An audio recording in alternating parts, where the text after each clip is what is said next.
Welcome to This Explainer. If you're tuning in, there's a good chance you or maybe someone you care about deeply are feeling completely stuck, like really stuck in that profound, totally disorienting grip of relational trauma. Today, we're going to meticulously break down exactly what is happening in your mind and your body after a massive betrayal. And our absolute primary goal here is to dismantle a very specific, honestly, pretty toxic societal expectation, that pressure to just get over it and find closure. We are going to explore exactly why that finish line doesn't actually exist, and why, surprisingly, that's a beautifully empowering thing. There is nothing more visceral than finding yourself free-falling from a great height with no parachute. I want to stop right here at the very beginning and just completely validate exactly where you might be sitting right now.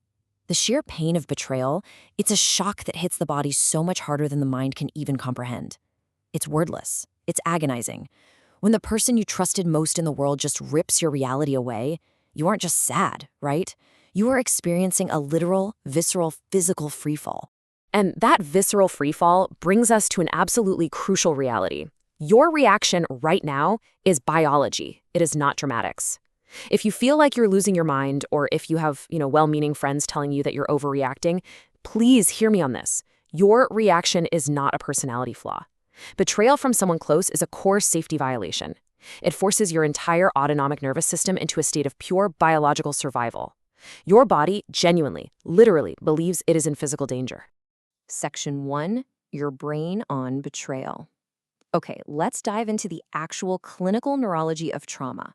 We're going to explore exactly why your body is reacting the way it is, because understanding this underlying mechanism is really the very first step to reclaiming your power. So there is a literal neurological threat cascade happening inside your head right now. First, your amygdala. Think of that as the brain's internal alarm system. Sounds the alarm, just completely flooding your body with stress hormones. To protect you, your prefrontal cortex actively suppresses your logic, which, by the way, is exactly why you feel caught in that thick mental fog. Meanwhile, your hippocampus goes into total overdrive, recording the trauma as these vivid, stuck-in-time flashbulb memories. And finally, your brain's background processor, the default mode network, activates. This is the network that usually handles things like daydreaming, but right now, it's creating those exhausting, intrusive mind movies and obsessive mental loops as it desperately tries to somehow repair your broken worldview.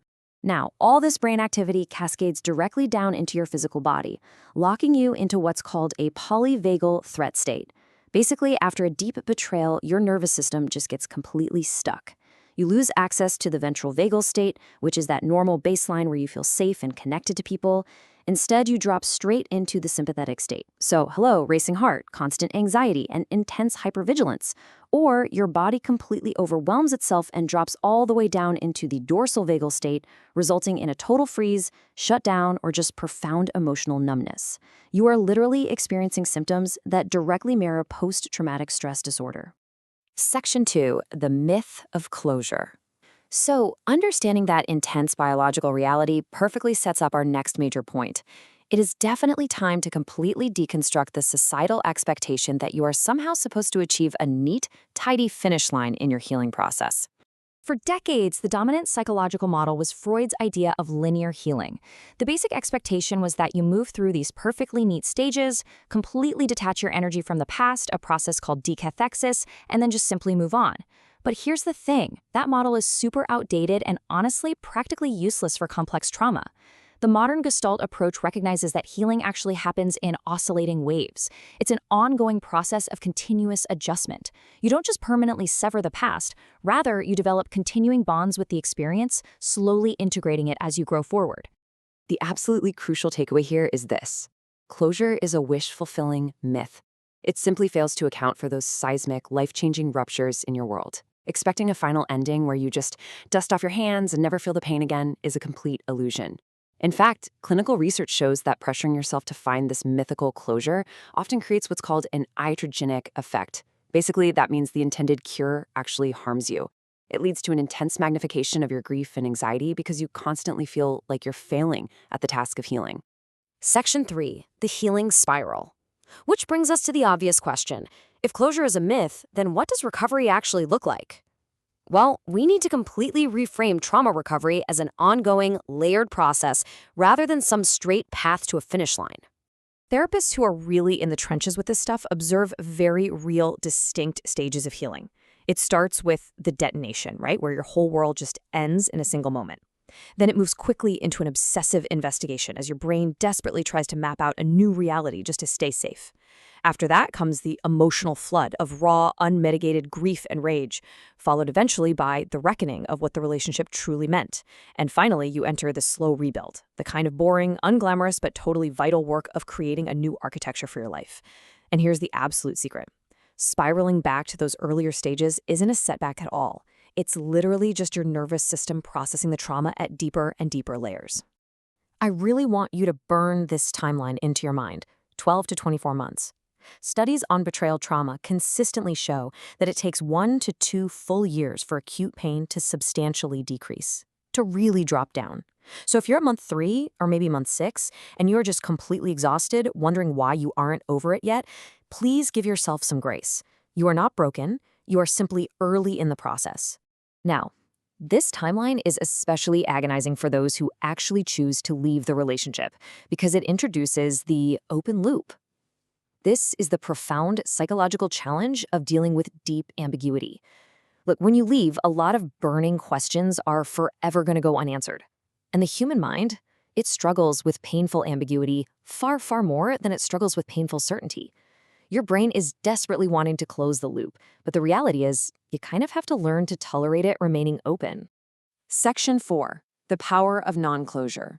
And that brings us to the most empowering pivot of this entire explainer. We're going to shift the paradigm entirely here. What if those unresolved questions aren't a malfunction, but actually a profound catalyst for long-term growth? The poet Rainer Maria Rilke offered this absolutely profound perspective. He said, "Live the questions now. Perhaps you will then gradually, without noticing it, live along some distant day into the answer."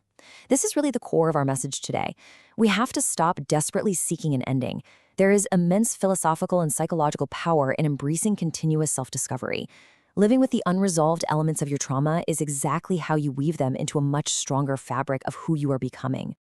So what does living the questions actually look like in practical terms? Well, by keeping the loss slightly figural rather than just burying it deep down, you actively prevent yourself from dissociating, allowing your necessary regulatory reactions like openly crying or just feeling raw anger that builds genuine emotional resilience over time. And that lingering tension energy, it can naturally be channeled into positive life pursuits. Furthermore, surviving this kind of sheer agony develops profound empathic accuracy, making you a deeply, deeply compassionate human being. Navigating this unresolved space fundamentally reconfigures your identity and your life purpose for the better. And I need you to hear this clearly. Forgiveness is a byproduct, it is not a prerequisite. I really want to entirely relieve you of the misguided pressure you might be getting from friends or, affair apologists. You absolutely do not have to forgive your way into healing. Your only goal right now is releasing your nervous system's biological grip on the trauma so you can actually feel safe in your own body again. Forgiveness might happen authentically down the road as a natural byproduct of your recovery, or hey, it might never happen at all. And both of those outcomes are completely okay. All of this builds toward the ultimate goal. The healing spiral we've been discussing eventually forges what we call the sovereign self. This is the totally new identity that emerges from doing this incredibly grueling work. The sovereign self is the person who has quite literally been to hell and survived it. It's the person who now implicitly knows their worth, trusts their own gut, and is actively doing the hard work to break generational cycles of pain so they don't pass them on to anyone else. So I want to leave you with one final provocative question to think about. What if the goal isn't to close the book, but to let the unresolved chapters write a stronger you? You see, the expectation of closure limits you strictly to who you were before the betrayal. Embracing the spiral, living the questions, and truly honoring the biology of your pain, that is what allows you to become someone entirely new. Thank you so much for walking through this explainer with me today.